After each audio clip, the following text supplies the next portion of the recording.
Since Andor is over, we had to talk him down off the ledge. Seems the only way that we can do that is Ralph Macchio Movie, where Macchio don't matter. Welcome to Half-Ass Movie Podcast.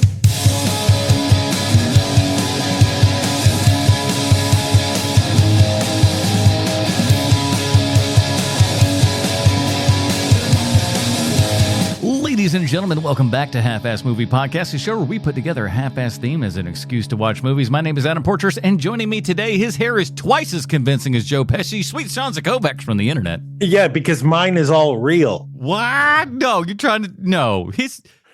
No. The illusions are broken. How old is he supposed to be in this movie? His character? I mean, it sure seems like they're playing him like he's younger than he is. Well, yeah, there's no way he's like, because he looks like he's at least 55. Yes, at least that old, if not a little bit older. Again, say what you will about the hairpiece, it does kind of disguise things at least a little bit. It's a bad hairpiece, but it does young him up a touch, yeah. And we're still in an era of Pesci where that's still kind of acceptable, still okay enough, and we're like, it's Pesci. What are you gonna do? Mm-hmm. But yeah, we'll talk about that, of course. And Bruce is out this week. I hear he's at like a Fred Ginn fans convention that's going on this weekend. So that makes sense. Oh, Fred Gwynn, we hardly knew ye. Yeah, here and gone, and well, he was rather old when he died, but still, he left a hell of an impact and everything. We'll talk about that. But on HMP this week, everybody, we continue Mucho Ralph Macchio Marathon with My Cousin Vinny from 1992. I totally disagree with what you said at the top of the show, that he is inconsequential in this movie. I think that you absolutely need to have him in this, because there isn't for 1 second of a moment do you think that he actually committed the murder. And I think that if you were to bring someone else into this movie, I think that you might have that question. Like let's say it's Edward Norton. like immediately you're like, nah, he might have done it. Maybe. You know? Yeah, that kid's a little sneaky McSneakerson. I don't think that I can trust this one. But yeah, we kind of have a very doe-eyed, huh? Yeah. What's going on here? Stuff like that. We'll get into all of it.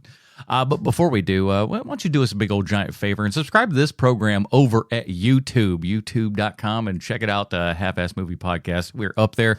And not only putting out this show so you can listen to it on YouTube form if you don't have access to a podcatcher of any sorts like that, we also put up other things, including my most recent review for Mission Impossible: The Last Reckoning. 8 Mission Impossible movies over 30 years, man. Well, damn near 30 years, let's put it that way. Well, there was that long chunk because after Mission Impossible 2, nobody wanted to see a Mission Impossible again for like 10 years. No, 3 came out a little bit quicker than you might imagine, but that was also 3 was your, we really got into Tom Cruise being a Scientologist. That was his jump the couch era. Yep. So people were kind of like, we need to put the brakes on Tom Cruise for a little while. And then we took a couple years off and Ghost Protocol came around and kind of shook everything up again. We're like, oh, okay, we all right. We fine. But I will say this, no spoilers or anything, but Mission Impossible, it harkens through all the different movies and stuff like that, which is very fun. It's a little overlong, but if you enjoy the Mission Impossible movies, you do need to see this one because it rounds everything out, and hopefully it does certainly feel like they've put a nail in the coffin finally, and I hope that they do and continue to keep that said coffin closed. Yeah, I mean, how much more CGI can you put on Tom Cruise's face so that he still looks like he's 40? Well, luckily this time, it's not really there. We get to see old. Really? You see old Tom Cruise in this for sure. Really? But is everything a glamour shot of him like it usually is? No, there's some moments where he doesn't look. There's some moments where he don't look great, and you do go you do kind of go, yeah, this needs to be. And I think they're kind of doing that on purpose a little bit, just going like, hey man, he getting a little long in the tooth at this point. You can 60 years old is a rough time to be rocking and rolling off of jet planes and stunts and all that kind of crazy. Yeah. You might want to live to see 70. Yeah. Congratulations, Tommy. You've done it. Let's throttle back a bit there, sir. But you know what the really cool thing is because of this year, and this will be the first year that they do it, this is the first Academy Award for stunts that they will have. Oh, that's nice. You know who gonna win this? Of course. He gonna win. This first Oscar will be for stunts. Of course. unbelievable that we've had. I mean, what an amazing actor, but we'll finally give it to him for stunts. Academy, you should be ashamed of yourself at this point. Look, man, and I couldn't stand Tom Cruise forever, but it was Lindsay actually who brought it up to me. She's like, he never half-asses a role. Like, you might not like him, you might not like the movies he's in, but he is literally giving everything he can to the movie. And she's totally right. Totally right. Homie does not quit and everything. So check out that review. That'll be up on the YouTube page. Like and subscribe and all that kind of good stuff. And leave a comment. I did a video about popcorn because I am currently just doing some substituting for middle school kids. And they found out that I have a YouTube channel, unfortunately, somehow. I have a fairly findable last name, I suppose. How many portraits are not there? Not a ton. Right. But so they found out and they were like, oh, Mr. Portrait, we're going to get popcorn. You're going to make popcorn? Make us popcorn. So I finally made them all one, and I put a video out just kind of, saying, hey, look at the big giant bag I got. And someone commented on that video, and it was Ashley, and she said, that was good popcorn, and sorry about the behavior we had in class. That's so cute. Actually, I thank you for that because Third Block was a menace. They were a little bit on the wild side. They did not make it all the way through Beethoven, where the other two pretty much got through it all. They enjoyed it, but Third Block was wild and crazy. But it's the end of the school year. I understand. I get it. Those Third Block kids are the worst.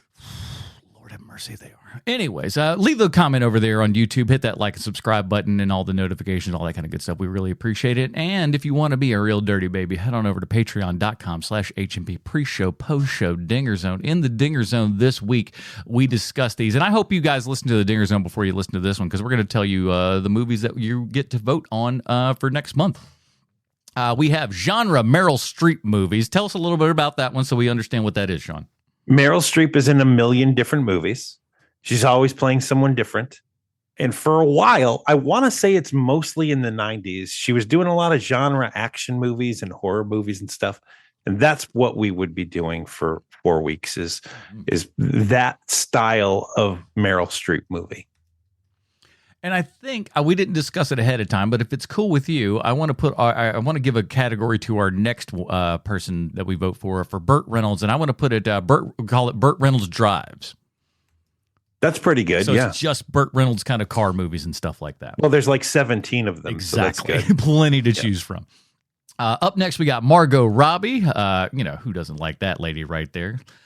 Brian Cox is our next choice, as well as Joan Cusack and Eddie Murphy. Talk about a wild and diverse line here and everything, but we want you guys to tell us what you want us to cover. So that's going to be patreon.com/HMP. Join up at any level.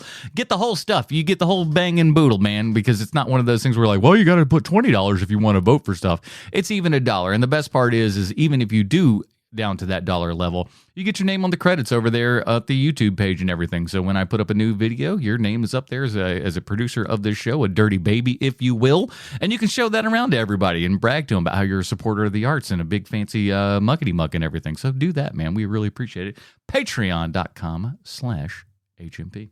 Don't be a Third Block baby. Be a dirty baby. No kidding. Well, we are on our Mucho Ralph Macchio marathon here. Today's movie is Cousin Vinny. Let's get into it. Here's the IMDb plot line for My Cousin Vinny. As we know, IMDb always 100% correct in everything they say and or do. 2 New Yorkers accused of murder in rural Alabama while on their way back to college. There needs to be a comma in there.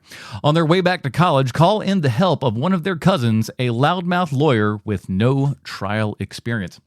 This is written by David Larner, who wrote Ruthless People, Dirty Rotten Scoundrels, and also since then the 2019 movie The Hustle with Anne Hathaway and Rebel Wilson. That was essentially a remake of Dirty Rotten Scoundrels, so he gets the credit for that. Certainly not as good, obviously. But Lerner's best work is the work that he doesn't even want to take credit for. The movie that Nat X put at his number 2 movie for his top 5 reasons not to see Whoopi Goldberg's new movie, The Associate, Eddie, a movie where Whoopi Goldberg becomes an NBA coach. I wonder why Dale Lerner would not want to be credited for this movie. Can't imagine somebody doing that. This is directed by Jonathan Lynn, who also did Clue. Everybody loves Clue. Nuns on the Run, Sergeant Bilko in 96 with Steve Martin, The Whole Nine Yards with Bruce Willis and Matt Perry. And get this, a Beyonce video. What? Even I was shocked at that one. I'm just like, one of these things is not like the other. One of the things, starring Joe Pesci, Ralph Macchio, Marissa Tomei, Mitchell Winfield, Fred Gwynn, Lane Smith, Bruce McGill, and Austin Pendleton. Man, this movie was a staple on television back in the day. Oh, was it? Absolutely. Huge staple. The funny part is like watching this again now after, just so many years of seeing it on television. I'm like, oh, this is a very rated R movie as far as language goes. Oh, yeah. Because they televisioned it up pretty good to where, at least from my memory back then. I was probably a little bit younger than, whatever, but I couldn't quite tell. But this one, I'm just like, oh wow, yeah, a lot of profanity in this movie. Lots and lots and lots. Yes. Which honestly, if you and I think that's why it probably did so well for television, is that you could just take out the profanity and that's about it. Yeah, I mean, if you take that out, you're good. I mean, you don't even see the murder happen. Yeah, there's no real violence. There's no nudity. It's that's it. No. Just Joe Pesci just dropping some and Marissa Tomei dropping some F-bombs, no doubt. Yeah, it's a shame it's not rated R for nudity, this movie, though. What a world. So we'll talk about all that kind of stuff. But I got a decent amount of notes here because I've seen this movie many a times, as I would imagine the majority of folks out there probably have. You've got a history with this one, I would guess, yeah? Oh, yeah, man. I saw this in the movie theater. This is one of those movies, too, where like...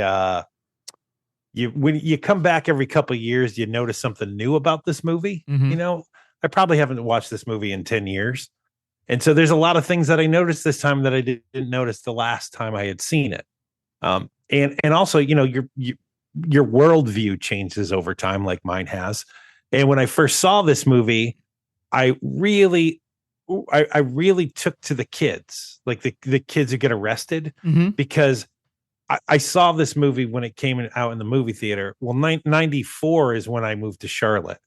And, I had a thick New England accent. I know I still kind of have one, but not like I used to. And so, everybody looks at you sideways when you speak a certain way, even in a big town, even in a place like Charlotte or Atlanta, if you have a thick enough accent. And so I learned pretty quickly, like, oh, I can totally hide my accent, like, as much as I want to. This is my natural speaking voice, but if I want to, I can country it up. He throws a couple consonants in there and you'd never know the difference. Dag nabbits. The further out I go from the city, the more southern my accent will get. It just happens. It's like it goes on like time. Like if you cross a certain meridian, it just changes. And so, or if I'm speaking to someone on the phone and I hear that they have a really thick southern accent, I will what's it called? Code switch. Yeah. I had the opposite of that. Being the kid from the South and everything, we once went up to like a little camp, more or less, I guess you would call it, for lack of a better word, up in Buffalo. And so we're around a whole bunch of kids from New York and stuff like that. And so I could code switch like nobody's business because everyone who's heard me over the years, I can adapt my voice pretty well. So no one had a clue that I was like, when they found out I was from South Carolina, it blew minds. They were just like, awesome. He sounds like us. I'm just like, I'm just kind of doing the best approximatation and just chilling in. I'm like, I wasn't going hardcore into like, I wasn't trying to sound like Macchio in this movie or nothing like that. Or sure, but you code switch enough because you want to fit in with people and you want to get friends.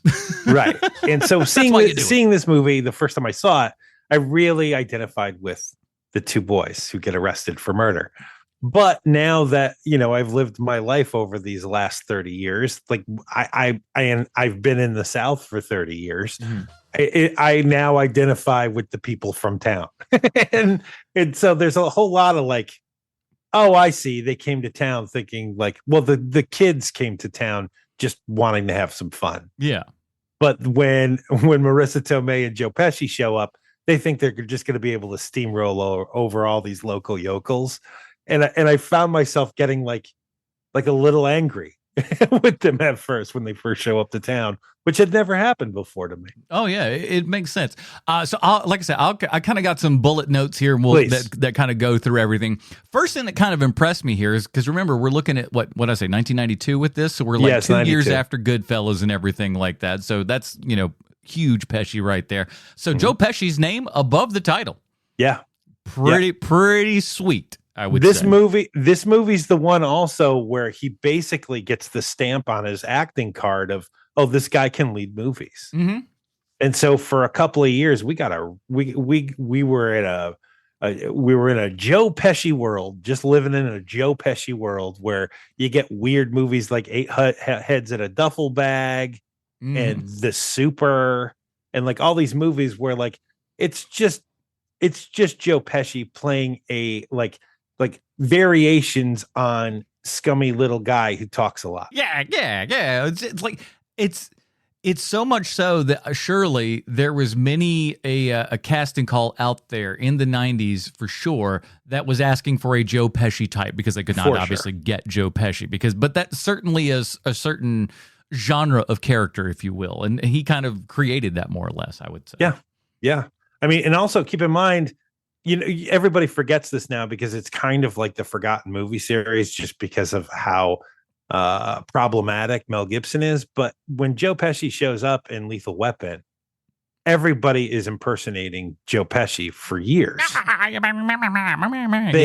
F you at the drive-thru. They F you at the drive. Like, I can't tell you how many times I heard that in the 90s. I heard it all the time. What a great annoying character. Like, he's great. You hate him, but you love because you hate him. You love to hate him for sure. Cause you're like, this character is just a piece of garbage. And like, he's such a whiny little baby all the time, but it's so great because it's just Pesci. Yeah. The music itself sounds like a Travis Tritt ripoff. Oh my God, man. It is an abomination, the soundtrack to this movie. We start off with fart rock right from the top and it just never lets go. And it's funny because it's like, I know that this is how you guys are trying to save money on your movie. Yeah. And maybe got you one more character actor. But if that's the case, just go with something classical, man. Like you don't need to have some local bar band that usually does covers of the Georgia Satellites. Like that's what this sounds like to me. It's awful. Yeah. We paid for this catalog. Oh, it's so we bad, have access to it. Why not? Even the incidental music in this movie sucks. Yeah. These boys are in college. Show don't tell. That's what I always say. That was great cinematic storytelling right over there. We set that over top the crane. These guys are in college. See, a dumber thing would just be like, "Hey, man, we're checking out prospective colleges." No, they just showed us the back seat of that car with the little tyke, what's the little fucker called? That little cooler there to the right. Oh yeah, little tyke. I think it was called something like that. Little something. Yeah. Little Playmate. That's Playmate. It. That's it. Classic. Everybody had one of those. There's certain, I love those certain things where it's just like it's ubiquitous. Everybody had one. Everyone had one of those coolers. Everyone had like that orange pitcher that you put like Kool-Aid or something in. Everybody had that. Just, I love stuff like that. It just makes me so happy. Passing the log truck inappropriately on the wrong side of the thing. I was like, man, I already hate these kids. They should be arrested for that right there. It's like, oh, it's on the opposite side where I should be passing. Let me pass right here. I know it was the most pretty looking thing when they were, filming it, and they were like, we don't give a shit about the, what the actual law here is anything. But it drove me bananas. I'm like, they should be arrested right here, or at least pulled over and talked to. I agree with you. I have my own problem with the log truck too, because they pass that truck on the left. They go through the double lines to go past it, and then later on in the film, when they're at the convenience store, a log truck passes, and I think it might be the same one, the other way. And I was like, why is that going the other way? Well, that was his return route, and we just filmed that one too. But I mean, there's logs on that truck too, and it's not to make the Brian Regan joke. Well, if you got logs, then you got logs. But like, it's true if it's the same truck, then it just didn't make much sense to me. But maybe I saw it wrong. I don't know. No, that's about it. That's the Mandela effect for you. Could be. Is the Could be. I wrote, I like the idea of turning on your radio and listening to the local music that you would never listen to if you weren't there. It's like, hey, I'm in Atlanta. Time to turn on the hip hop station. Is that how radio works? I mean, I haven't listened to local radio in any form since podcasts came out, so I don't know. I like that idea that we're just like, hey, we're now in Alabama. We're gonna listen to whatever the Alabama radio is. We're not gonna look for like the contemporary rock station on the Alabama radio. Whatever country ass thing that comes on the Alabama radio, that's what we're listening to. I'm trying to remember what I used to do because I used to drive from Charlotte to Connecticut like once a year. It's usually just like the seek button, these days, I would say. I can't remember what I do. As you're driving along, you kind of get out of the area and it's like nothing's going on. You just hit that seek button and it just kind of goes and finds the next, tunable station and everything and then plops you on that one. Man, unless you had the old school, but you weren't driving with one of those bad boys. No. The old, tune them in, just kind of just get it right at the right tune. I love that kind of stuff, though. I can't remember. My next one is Bruce friggin' McGill. Yeah. When Bruce McGill shows up on anything, I'm just happy. Comes in rocking an amazing mustache in this movie, just being who you signed him up to be. It's like all you had to do was show this man the script and say, show up with a mustache, done and done. Also, the thing with Bruce McGill, with the exception of when he's D-Day in Animal House, yeah, he's just always the bad guy, right? At least a tough guy. Yeah. Because he, I guess he isn't the bad guy in this because, he's just the cop at the top of the movie that arrests them, but he thinks he's doing the right thing. And later on, he realizes he's wrong. Yeah. It's not, well, yeah, I'd like to say it's not his fault. It kind of is, but it's, so that's the next one is not knowing the charges, comedy, gold, or bad. Well, this movie has a lot of Three's Company DNA in it, Yes. If John Ritter showed up in this, you would not be shocked at all. You'd be like, seems to make sense. Go on. I think until everything is kind of fleshed out in this movie, there's a lot of mishearing and misheard stuff happening to the point where, because you've got the scene in the police station, then you've got the scene where Vinny first shows up at the prison. Yeah. And you've got that whole, that's all Three's Company. Yo, yeah, for sure. Exactly. He might, Pesci might as well be Mr. Roper. Right. Yeah. No, I'm just going to do some stuff. He'll get it real good, boy. And there's it's a long time, where the gay panic stuff and the prison rape jokes and stuff like that. That's happening for quite a while in this movie. Until we start getting to the actual trial of this movie, you can kind of just do something else while the movie's on. Yeah. But as soon as they start getting to the trial is really where it's like, oh, this is why I really love this movie. There were some interesting things though, because when they're shooting all of the interrogation and stuff like that, they're using a lot of Dutch angles and stuff like that, are you're real in trouble now kind of vibe going on, which I thought for a movie that doesn't necessarily need that, it at least shows you that they were kind of thinking about stuff as they were doing it. It's true. This movie it looks like a professional movie, which is so rare now that I take note oh, they're actually. Look at that. They thought enough about this shot that they actually have lights and flags and they have all of these things in this night shot. The fact that we've gotten here is just the saddest thing ever. Yeah. We're just look, someone did a halfway decent job. Crazy. Right. We're not just using existing light to light the scene so I can actually see everything that's happening in this scene. Amazing. Fairly new and ideal at the time, My favorite was my favorite one line in this comes from Ralph Macchio, where he just goes, "Whoa, wait a minute!" It's very Tony Danza.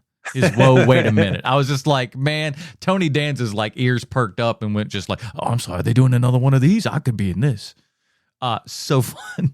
But they said the title, which was great. I love when any movie goes through and just go, My Cousin Vinny. Like, I feel like the whole crowd should shout and cheer just as they are cutting into the next scene and everything. Like, yes, he said the word. Perfect. I have a story about this. So Okay. if you, like, I'm on a movie set one time, and the name of the movie is about to be said by the character, and so the term for that is titular. It's Yes. like it's your titular line in the movie. Like, boy, I sure am tired of these Star Wars, you know. Mm-hmm. So like the this multiverse of madness. right, right. Harry Potter and your Chamber of Secrets. So, They look right at the camera and wink at you. yeah, they just buzz the camera. Mm-hmm. Yeah, we said it. That's right. But I'm on this movie set one time, and one of the ADs on the set goes, "Oh, guys, this is the scene where the titular line is." And I had been around, well, I won't get into all that, but like everybody on set starts saying the line, like, "Oh, this is the titular line in the movie." Like everybody has said that 100 times. Like, this is a term everyone knows, and it's one of the things about being on a movie set that makes me crazy is that, like, you've never heard that term before. You don't know that term. You just heard that term today, but now because you like it, because it's a cool term. Yeah. You now everybody's using it, and from that point forward, I never heard it again until like last year. And somebody said that last year, and I was like, "Oh yeah, okay." And I just kept walking. Like, yeah, I know what that means. You should have just kept trying to make it more of a thing. What, just like that needed to be your goal for every show, is just to be like, all right, I'm gonna start this titular line going around here, and just people need to get this back in their life. I will say this. We need more of this stuff going on, because I've certainly found out that sixth graders have a very limited vocabulary, and there's some things in there where I'm just like, how do you not know what this word is? So start using big words, everybody. Just I'm afraid for the culture. We're all going down if everybody just goes, what does narcissistic mean? Oh my God. You should know this by sixth grade, man. Well, and the fact that you all are little narcissists, I love you, but you're little turd balls. There's a weird thing, man, because my kids, you know, when they were younger, they know everything now, but when they were younger, things would miss them. Mm-hmm. And it would surprise me from time to time. Like I would be talking to them and they go, I don't know what that word means, which we learned very early in like, I taught them very early. Like, it's way better if you don't know something to say you don't know it. Oh yeah. Because to pretend that you do and then do it wrong is 1,000 times worse. And so in our family, if you don't know something, you say you don't know something. And they would do that from time to time, and it would surprise me. Like, certain things would surprise me. But then I would tell them, and they'd be like, "Oh, okay," and then move on. My mom would tell me stories about when she was managing a doctor's office, where she would look at grown women who have nursing degrees and stuff and say, just give me a synopsis, and they would not know what that meant. Oof, man, that's rough. Yikes. So that is rough. I put down that no way in hell Vinny is listening to that music coming into town. No way. This guy listening to that, afraid not. I think this was what they were just like, country folk would be afraid of this in 1992. No way. But it's pretty. It just seems like any song that you would have heard on the radio at that particular moment. Maybe, but I mean, we're in the middle of grunge. Yeah, I mean, but there were still a lot of like kind of hip hoppy, dancey sort of stuff certainly happening during that area, man. But I always forget how cruddy that car is. Yeah, it's bad. It is. It's for whatever reason, because it's, I don't know, the fancy little suit at the end there and everything. I always, for whatever reason, think his car is way better than it actually is.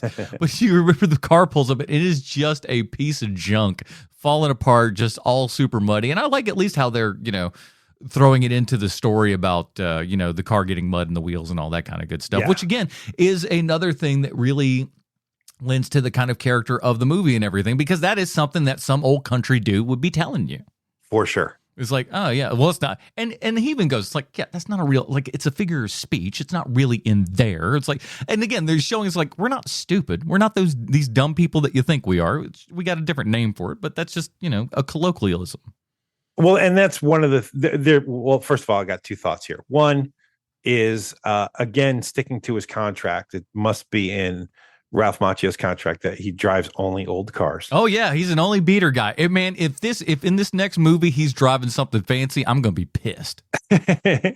And second thing is, one of the things that drove me nuts about watching the movie this last time is that what the movie gets wrong is that the guy from New York is the one who inflicts violence on the guy when they're talking about the $200, like they're going to get into a fight.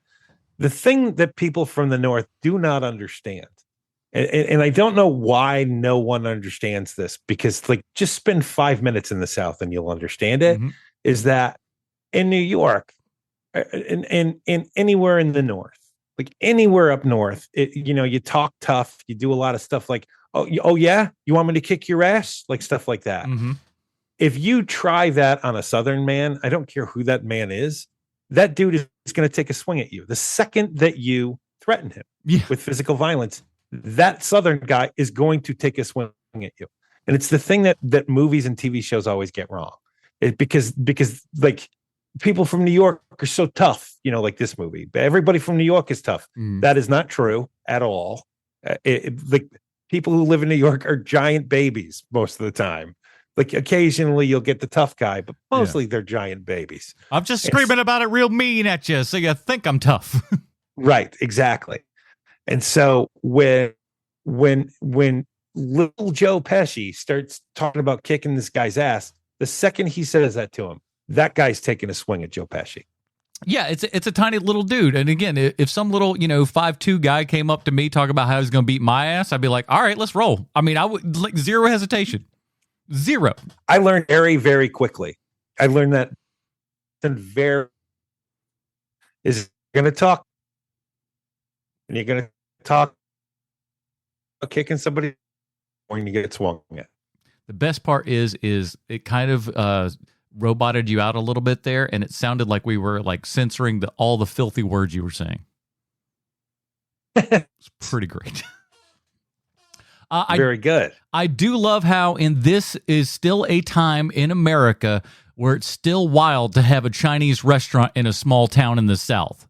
But now nearly every town in America has at least one Chinese restaurant. I mean, I don't care what town you're in. Go to one. Even small ones. Most of them got at least one Chinese restaurant. And they're all like, what kind of fancies do you take us for around here? No one's like that now. It's just like, yeah, we got a Chinese restaurant. I mean, which one do you want to go to? That one's got the buffet. That one's just a regular sit down. Like that's even small towns got that these days. But I love how we're still. It's not even sushi. Sushi would be more of the kind of mid-90s one where they'd be like, oh, if you don't have sushi, well, you're all kind of shit. This is just Chinese food. One of the things that I miss about popular culture and television and movies is that there used to be the thing that was like the food that would make that would let you know, oh, these people, these big muckety mucks think they're better than us, and they eat this food. So like in the 80s, it was goat cheese pizza. And then, they're a little better than us. They eat goat cheese pizza. And then in the 90s, that became sushi, where like, well, they're eating sushi right now at some bar, like that kind of thing. Raw fish. They're a bunch of weirdos. And then in the 2000s, and like right up to like the 2010s, it was avocado toast. Yeah. Like everybody made fun of people for eating avocado toast. All three of these things, by the way, are delicious, and you should try them. They all are great. but like that thing is sort of missing. At least it's missing for me in culture of like the food that only rich people eat. Like the food that only people who are like elitists eat. Somebody sit down a plate in front of you with a little bit of food on it, and you're like, where's the rest? Well, there was that. There was that too. And I will tell you that I actually ate at a place like that last year. and I was so mad. I was so unbelievably mad. Well, we've blown snot bubbles into this milk and then poured it over this. You're like, bro, stop it. Dude, I swear to God, it was like the meals were in courses, and one of the courses was there was a little tiny like saucer, and in the middle of the saucer was like a dollop of jam. Oh, Lord. And they brought it out, and the people that I was with, they all were like, "Ooh, this is delicious." I was like, "I hate you all. I cannot wait to get out of here. This is awful. You should be ashamed of yourselves." It's so vibrant. Oh my God. That's always one you'll hear. Those are the people. Those are the people also that I realized that, like, where I put the connection together. Anyone who says that they're a foodie just means what they're telling you is they're a pain in the ass to eat with, and that is exactly how they describe themselves. And I was like, never again. That card has been revoked from you. You will never get to pick the place that I'm eating at again ever. Now, I don't think that they normally let you share a cell with the guy that you committed a crime with. Definitely not. That is a movie trope all day. Also, everybody is in Gen Pop at this prison except for those two. Like, yeah, we sent the, like, they even make it a point of like, oh, we've relegated you off to the side here. There's no one else around, i.e. we couldn't afford extras to be putting in these cells. Well, not only that, but like when they're playing basketball outside, everybody else is in another caged place. But those two are just playing basketball by themselves out there. In their little uniforms, in their little prison uniforms with like Boy Scout belts and everything. You know what I'm talking about? That is very cute because basically this is a thing where like it's supposed to harken back to see how backwards these people are, because this movie does, by the middle of the movie, it starts to turn the tables. But the first half of this movie is making the judgment that everything in the South is backwards and everyone's stupid. Mm-hmm. Right. But by the end of the movie, those tables start turning a little bit, where it's like, see, just because they're a little different doesn't mean they're dumber. But that does, like this movie's definitely making that judgment when it comes to the New York people coming to the dupes who live in the South. Yeah. But they're just as, honestly, they're just as poor and trashy as these people. They're just from a different part of the country. And that's exactly what I think when I see this movie. Like, that is exactly what I think. But I don't think they're making the same judgment call on Vinny and on the kids and on his girlfriend. Mm-hmm. Like, I think that they all, I don't think that same judgment is being placed on them, even though they are just as trashy. So Stan is like super scared in the jail that he's going to be sexually assaulted by a Pesci's character and everything. Mm-hmm. But we really all know that Bill's going to be the one who'd be getting all the attention in jail. Of course. Come on now. Dude. Come on, Stan. You going to be like, you think that you're first on the plate? No. Little Macchio's getting it all day long. Of course. I mean, why go for the nuggets when there's steak just down the buffet? I mean, yeah, go hurl past that pizza and get over to the brisket, will you? Please. With that hairline, get out of here. Speaking of hairlines, my next prompt was, how amazing is Pesci's hairpiece? It's not. It's so bad. It looks like, you know what it looks like? It looks like the guy who's part of the E Street Band who's in The Sopranos. That's what that hairpiece looks like to me. 100%. It's up there. I love every moment where he's just like, everything from sitting in bed to, it just looks like it's hovering there on its own little volition, like a wind could come by and rip it right off if you're not careful. Yes, absolutely. He looks like he's adjusting it every now and then. There's not a gray piece in it. It's a lovely hair color that's not really found in nature or anything. It's great bad. It's great bad, and there are a couple scenes where the hairline right at the hairline is looking super rough, but they're like, whatever, who cares? But I wonder if he was doing a lot like, I forget there's a couple of guys. Robert Forster's one of them. Robert Forster was losing his hair in his 20s and stuff, and made fun of it in movies like Alligator and shit like that. But there were movies like him and John Saxon and stuff who would go around and like give their directors like a choice of hair. Uh-huh. They were like, okay, what hair would you like me in this film? And and I wonder if Pesci is like that, just like, let me check out the wigs in this film and tell you which one I want. Better that than, I guess, than, like the Shatner or the Burt Reynolds, for that matter, of the. What are you talking about? Yeah, I'm not wearing a hairpiece. Huh? No. Yeah, Travolta for so many years. Right. Although like, Travolta's was great for a while until it wasn't. Yeah, and then it was just like, ooh, okay. Yeah, no, I'm bald because it's just more freeing being bald is what it is. It's not that but I'm losing the hair. There were a couple of years where he was totally passing. Oh, yeah. But not anymore. He's got a giant head. I think that kind of helps. Well, they all have giant heads, man. That's true. Who don't have a giant head, though, is Marissa Tomei, who I wrote, good Lord. That's my only note right there. Oh, sir. Holy cow. Holy cow. She's the best part of the movie. Not even close. Gorgeous. She's doing a perfect job playing this character. They have tried to recreate this character with a million other actresses who look like her, and none of them even come remotely close. Like that character on Friends, Janice. Yeah, they're trying so hard to get her energy, and they just can't do it. Yeah, Tomei's got just something special going on to where she's just. I mean, you get an Academy Award for this movie, for crying out loud. So. Yeah, and I mean, my favorite scene is my favorite line in this movie, and she just nails it so hard when they're on the porch of that cabin, and she goes, "And my biological clock is ticking like this," and it is literally perfection. The lines, the delivery, the actress, what that actress is wearing. If you are if you are a red-blooded American male, that scene does a lot for you. Oh yeah, it's amazing.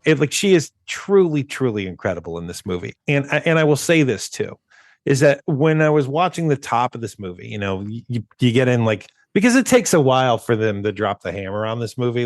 They linger a little bit. Yeah, we sit around accusing them for a bit longer than we should be. And I was kind of surprised by that. I'm glad. I want them to take their time. I want them to make the movie they're going to make. But there's a lot of free time happening here. But the second she shows up, and it's not even when Pesci shows up, it's when she shows up, the movie completely flips on its head. Every scene she's in, she elevates. She even elevates the entire movie when she is put on the stand.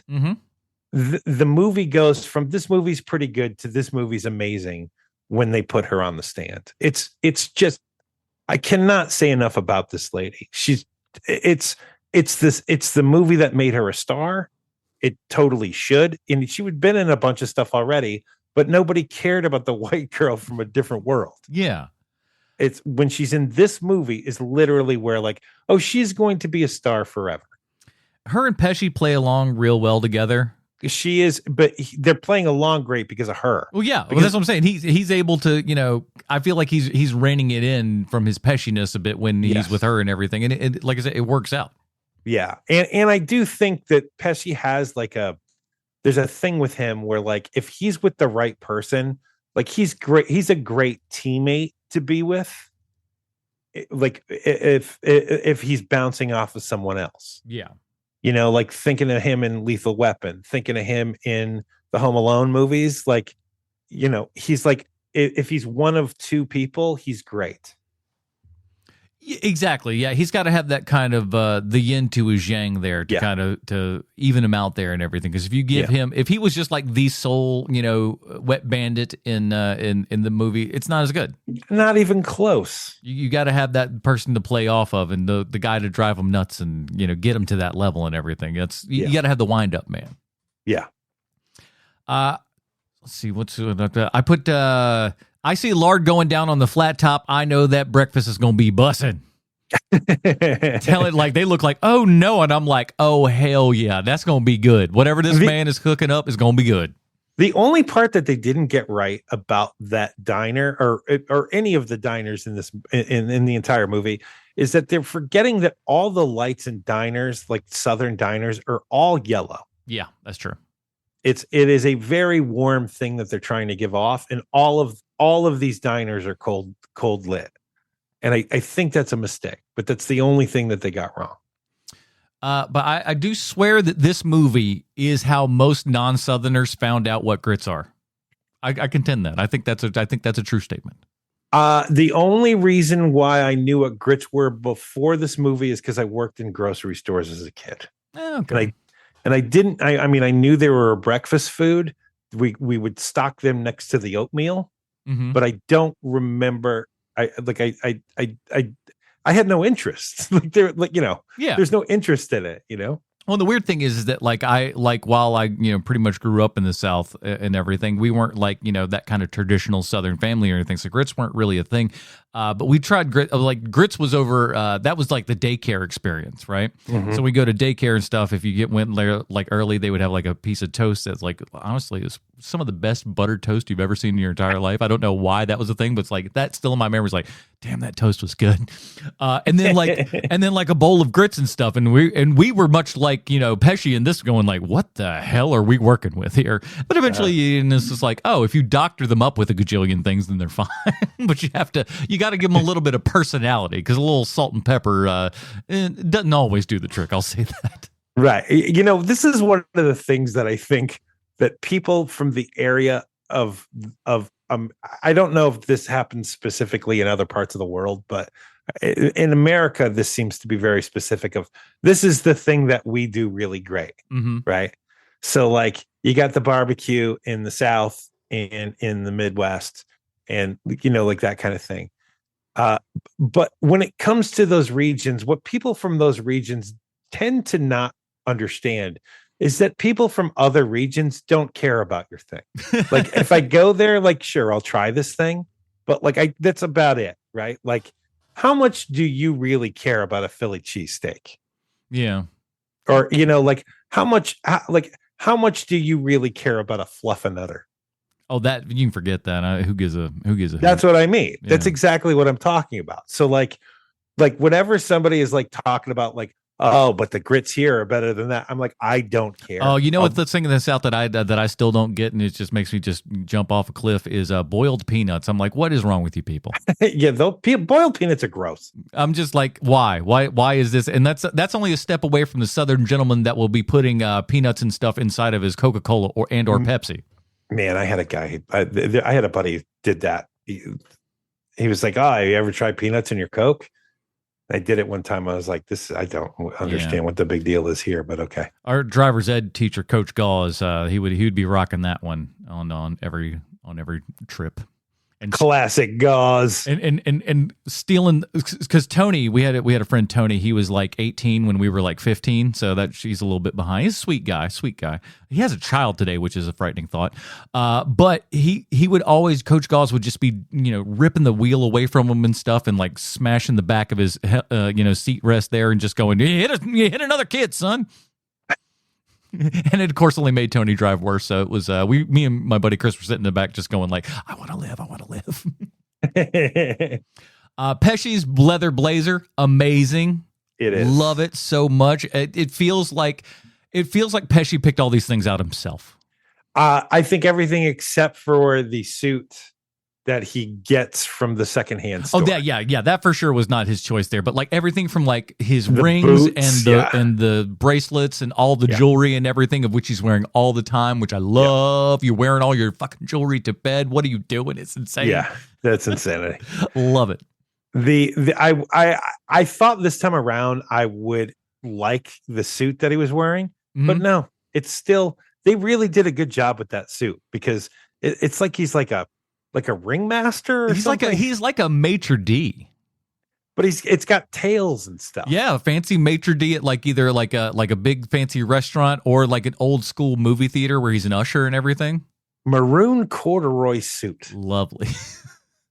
Lane Smith, the evil coach from the Mighty Ducks, is here. An amazing Southern lawyer. God, he's so good. He really is, man. And he's always this guy too. When you need this guy, when that actor starts smiling, you're oh, he's up to something, this guy. He's got his little statements there, and that, ladies and gentlemen, just clapping his hands and all these kinds of things. And it's just I know this dude. I have met a million of these dudes, and like it is just absolutely perfect. It feels like we just plucked him out of the country and everything. But yeah, we've seen him in so many things, so we know he's acting. It's so good. Yeah. I got getting Vinny to understand procedures is like getting sixth graders to do anything. It's wildly close to the lectures that I've had to give kids of what Vinny gets. They just don't understand. If you had any clue of how like just stop talking does not work anymore. Every kid has to have a one more word, one more. It's like, just shut up, just say, just do the one thing I want you to do, the one thing, and they can't do it. And I'm just like, I felt that judge all day long during this scene. I'm just like, my God, it's so familiar. But those kids are 11, not 55. I think they did a really good job in the script with this movie, though, of showing the progress that Vinny's making throughout the trial.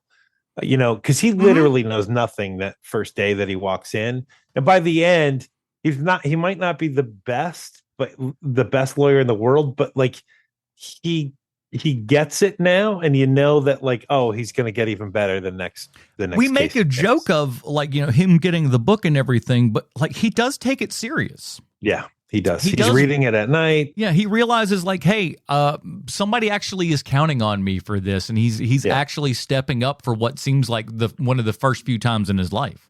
Well, you know, they do the same thing with him earlier where with the suit that I was talking about, you know, the ringmaster suit where he walks in and like, are you making fun of me? You know, and he has that great line where he goes, so I'm wearing this ridiculous suit for you. I know how much you hate the leather jacket. So I'm wearing this ridiculous suit for you. And it's like, oh, wow. Like that's a really great character moment. And he delivers it so well because it feels like that character is just like, listen, I don't want to do any of these things. I'm very comfortable doing the stuff that I'm used to, but these are the rules that I've been set with, and I've had a setback. So in order for me to make sure that I'm on your good side, which is what I want to do, I've done this thing. Could, for the love of God, get off my back. I'm trying my best. The next one, he comes in something, you know, he comes in a better outfit. Yeah. And it's a great moment for that character, and bravo to the writers. You know, it's again thinking about it too, just going like, well, that is true. He is actually doing what I told him to do. It may not be ideal, but he is doing it. Yeah. Now, I've never had a record scratch when I walk into a bar, but have you ever walked into a place where it feels like that's actually happened to you? You walk in, it seems like everybody's going, what the hell are you doing here? I haven't had that. My dad did have one once that he told me about. There was a your rope. Okay. All right. Well, they can hear. We'll try to see if we can do. But my dad once went into I don't know, it wasn't a bar. It was kind of more like a restaurant kind of thing. It was like for truckers, really. Where you walk in and he's just like, I've never been to a place where I've just walked in and it looked like every single person in the entire place started looking at me. And I'm just like, oof, couldn't have any of that. So the bit where they're actually trying to get a $200 back and everything is the funniest part of the fight during the negotiations, everything. He stops during the middle of all of it and looks over at a guy that we've never seen before by the pool table. He's got a giant neck brace on. He just goes, hey, somebody rear-end you? And when the guy just goes, I fell, the look of disappointment on Pesci's face is so good. Yeah, it is. that little, hey, I did some injury work and stuff, but it's always in the back of his head. So just like right in the middle of the negotiation. Hey, wait a second. Can I get a little something off of you? You follow house or at work? It's like, oh, in your house? That's no good. You mentioned the background kind of music and stuff like that. Why does it always sound like they're trying to rip off the Eagles' Desperado? Because that's clearly they use as like track, or like make it sound like this. Do do do do do do do do, and you're like, oh man, this is awful. But I do like how Macchio just goes, hey, look, my uncle here knew how to see through a children's magic show. Ergo, he's capable of being our lawyer. Makes nothing but sense. There's a lot of that, though, right? Like that. They're even when Vinny himself is trying to convince Macchio stay his lawyer, and he's using playing cards as like bricks, you know, like the whole thing. It sort of felt like when Star Trek is at its best, where they try to explain to us the dummies, except it's another character trying to explain it to another character. We got Vinny's giant white shoes. Your thoughts? Because all I could do is just go like, what's Sean think of these shoes? I know what because he's from New York, right? Like, yeah, I guess he's got a pair of those. He's got a pair of Timberlands that he wears. He's got a pair of like something that's like Nike Air something. And then he's got a pair of cowboy boots, probably. Like, that's who this guy is. That's the kind of shoes he's going to have. Mm-hmm. It just, I love the not sweaters my jam. And everything. So great. They're right. And I mean, that's a very specific kind of New Yorker. And I know people like that, but it's just not my style. But I also don't think it's a bad look either. You know, it's like, remember how crazy Bruce was about the way people were dressed in the Fast and the Furious movies. And he's like, they look ridiculous. And I'm like, they look like people from the West Coast. What are you talking about? Yeah. He's like, oh, with the long shorts and stuff. I'm like, yes, that's literally how everybody on the West Coast dresses. Yes. and he was like, oh, well, it looks ridiculous. I was like, well, maybe to you. Yes. Listen, bro, I'm just going to go get some waves, man. Hope you don't mind. Well, I mean, the whole thing is about like leisure and comfort, right? Yeah. It's the West Coast. That's what they do. If someone gives you you want to fight, I think the best way to do it is like Vinny and just punch the shit out of the guy right away. It's the only way you're going to get away with it if you're Vinny. Yeah. Like that guy, that character actor who's in everything, literally everything. He could have taken Joe Pesci out in a minute. Oh, it's not. Yeah, exactly. You got to sucker punch real fast and run the hell out of there for sure. And he didn't even punch him, right? He like flying body tackles him. It's a bam, and then just kind of takes the money and splits. That's how you gotta handle it. Lane Smith's reading of High Anus Crime is absolutely beautiful. Oh, so good. Let's see. The Stuttering Public Defender. How bad would you want to die if this guy was defending you? Well, first, he would never be a public defender, right? I mean, if you have a speech impediment, they're not going to let you practice law, at least not in a courtroom. Hey, listen, all he had to do was just come up with a better alias than Pesci did. Yeah, but I thought that it was a good way of getting, because they keep doing that too in the movie, where you're like, well, why don't they go with the public defender, right? So if public defender shows up, and then there's a reason why they can't use this guy anymore, because he stutters. Yeah, I mean, it's as good a trope fix as you're gonna get, you know, for real. Yeah. And also, you know, because you do have those moments in the movie where you're like, okay, so why is this happening? And then they answer it for you. That happens a couple of times, right? Yeah, it's smart enough to like think about those things and know that you're going to have those questions. Because I still had that, because I had that question about Marissa Tomei in this movie too. Like, why would she be with this guy? Mm-hmm. And they answer that. We got him on the grits contingency. I thought that was pretty awesome to, like, again, a nice little bit to where we had the grit scene at the beginning and everything. And it does at the time seem like, okay, this is just us schooling these dumb, you know, New Yorkers here about, you know, Southern food and everything. But no, there's a little bit of something else that comes into play. And then they're like, oh, we can actually, you know, guess how long you were doing things based upon this. And it shows that, you know, Vinny is resourceful. He is a guy who, like, you know, despite his kind of lackadaisical thing on many a thing, when he wants to, he can try. Yeah, well, because he's a great arguer, right? Mm-hmm. That's what Macchio keeps saying throughout the movie. He oh boy, let me tell you, our family, we're great arguers, and he's the best. I am so surprised. I must say, I am very, very surprised that this was not turned into a television series. Yeah, because this feels like a USA show all day. You know, somebody who's like, they don't have a whole lot of schooling, but man, they got their wits about him. And, you know, he's the best, except he's not so great at being a lawyer, but he's the best, you know, that kind of thing. Oh, yeah. I mean, the 90s were also pretty chock-a-block full of with things like that for sure, though. I did put down the trial is better than 90% of the courtroom dramas on TV. Oh, without a doubt, man. The courtroom is the best part of this movie, which I can't say about a whole lot. I mean, we just watched Daredevil, Born Again. The court stuff in Daredevil is pretty poor. Yeah, and I know that they use My Cousin Vinny in law school to show you how things actually work, like, as an introductory to law kind of a thing. Yeah, don't be Joe Pesci. Right. Or be him in some weird ways.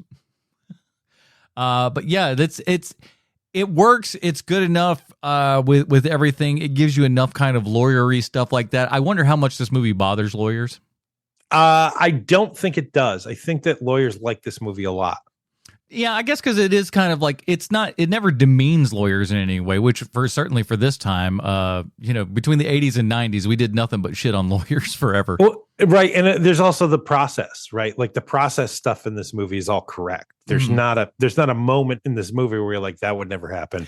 Yeah, they had the appropriate, like, here's where, you're giving your plea and all that kind of good stuff. And so but again, there's that great little line of like, we've got these procedures, we've got ways that we do things around here, and that's how life works, everybody. Yeah. you got to figure stuff out, and sometimes you got to do the things that you may not necessarily want to do, but you needs to do them. That's all the major notes. And just the end of driving off into the horizon with your old lady bitching at you seems about right. Yeah, that is what the movie is. But and actually, it's that scene that made me go, I'm surprised they didn't turn this into a series. Yeah. Like it's kind of surprising. One of my notes, the only note that we haven't hit yet. What is the noise they're using for that owl? That is not what an owl sounds like in real life. What is that? Who went, oh, okay. Listen, if you can't afford Ben Burt, you're gonna, get some shoddy work done. You know what I'm saying? But I mean, just get a recording from your bank of sounds of an owl. Oh, see, you ever seen Brian De Palma's Blowout? See, the beginning of that movie, they're trying to also put some noises and stuff in there, but they're no good. He's sick of all the catalog noises, so he's got to go out and get some new sound and everything, and accidentally witnesses an assassination. But that's a different thing. like you don't think that happened on this film? Well, there's certain directors that hate using the sound library, and I totally understand that. This is not one of those movies when the soundtrack sounds the way it does. Should have been a Wilhelm scream somewhere in here. Well, I don't know where you'd put it, but just throw it in there. Why not? When Joe Pesci body slams that redneck. Oh yeah, woo! Perfect.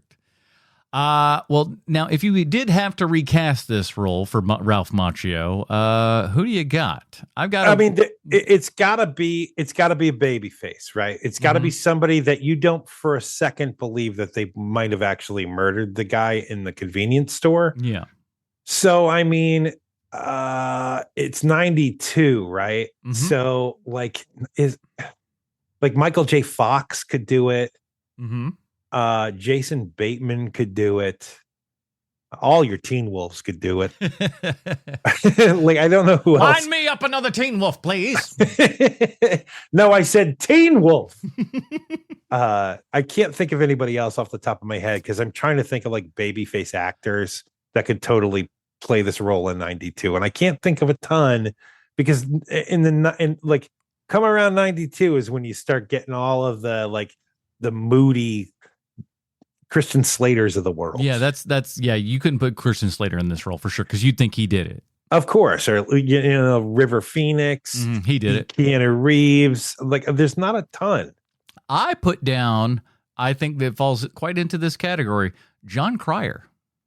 Oh, that's a really good one. I think John Cryer would probably be a pretty decent fill for this role. That's really good. Yeah, John Cryer could totally pull this. So that's better than Michael J. Fox. Yeah, Michael J. Fox also kind of like too handsome and charismatic to where you'd think that he would probably out-talk the police. Yeah, it's true. And also he fits in your pocket. Yeah. You're not going to think that guy went and started killing people. No. Doesn't make no sense. No. Because we didn't have we still haven't quite figured this out here. We'll just go 5 stars out of that system here and everything. What do you think for My Cousin Vinny? I'm going to go with 4 stars for this, and the reason being is it's all her, right? Like, this movie is pretty standard. I do love the courtroom stuff, but the movie is ratcheted to 11 once you get Marissa Tomei on the stand.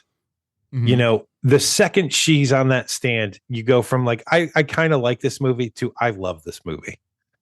And she's just so dynamic in this. I think she totally deserved to win the Oscar for this, because they've tried to recreate this character a million times, and only Marissa Tomei can do it.